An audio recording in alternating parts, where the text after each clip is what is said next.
Hey guys, this is Josh here with Trillium Wild Edibles. I'm out here doing a little morel hunt today, and I thought I'd bring you guys along. Here you can see this young little morel growing in right here. And if we look over there, we can see a bigger one coming up as well. I've actually found quite a few morels today. Most of them are unfortunately a little smaller than this. I will show them to you whenever I get back to them. They are right over there somewhere. But those two morels I found are growing right next to this ash tree. You can see this ash tree growing right here, these two forks in it. That's one of the other common trees that you're going to find morels next to.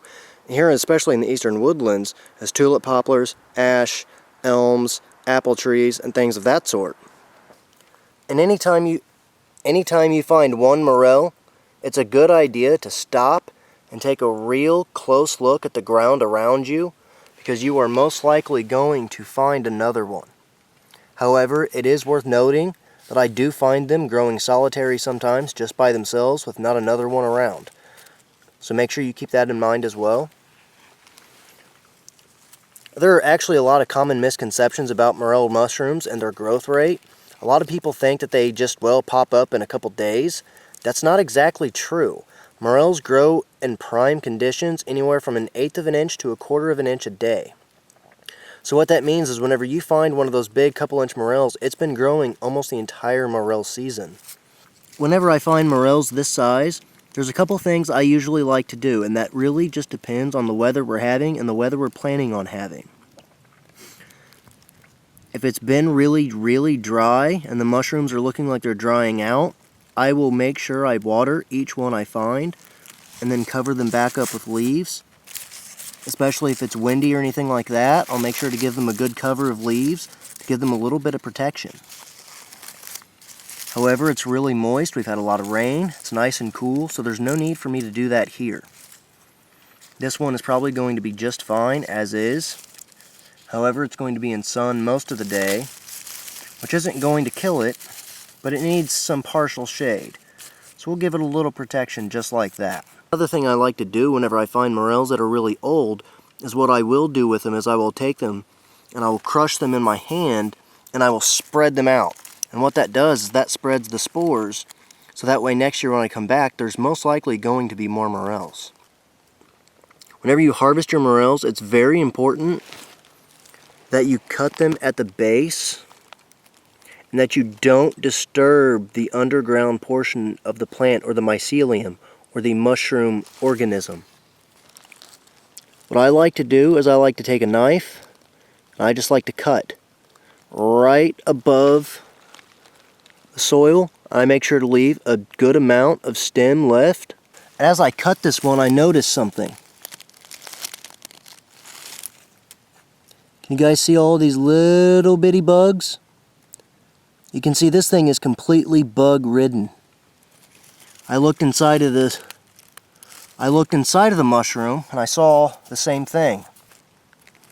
And here you can see the inside of this mushroom. This is a morel that you really do not want to even waste your time with. Reason being, there's so many of these guys. I usually don't see this many on the inside. You know, every now and again you might find a centipede or a slug that's found its way inside of the stem of the morel. It's making a home. But usually I don't find these little guys to be this prevalent. However, since they are on this morel, instead of me taking it home, so I'm going to crush it. I'm going to spread those spores as best as I can. Make sure I get them bugs off of my hand as best as I can.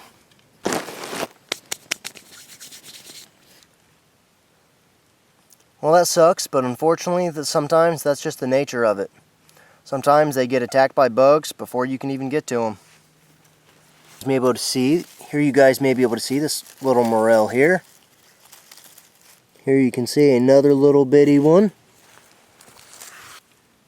Here you can see another tiny little bitty one coming in. And while mushroom hunting, what I like to do is I like to comb the ground with my eyes very carefully, just like this.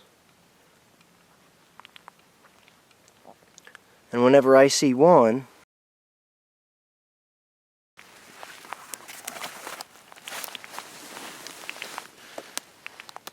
I like to stop, get low to the ground,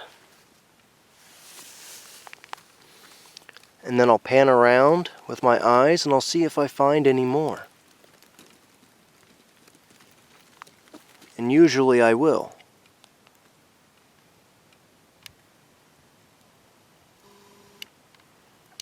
You may be able to make out that morel right there that I just showed you a few seconds ago. But I think the size of these morels also shows you guys how careful you really have to be during the early morel season. You've got to really be careful, because if you step on these things, you can kill them.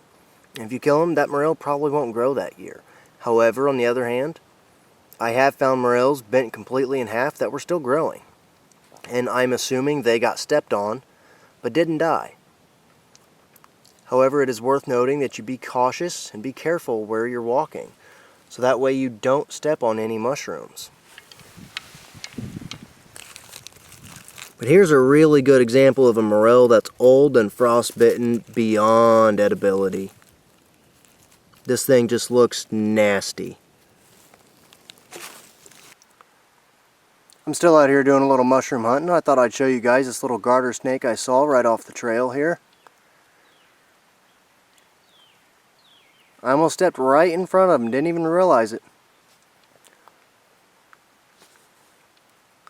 This just goes to show that you got to be careful. You've got to keep your eye out and make sure that you don't step on any snakes. The last thing you want to step on or near is a rattlesnake, especially here in Indiana.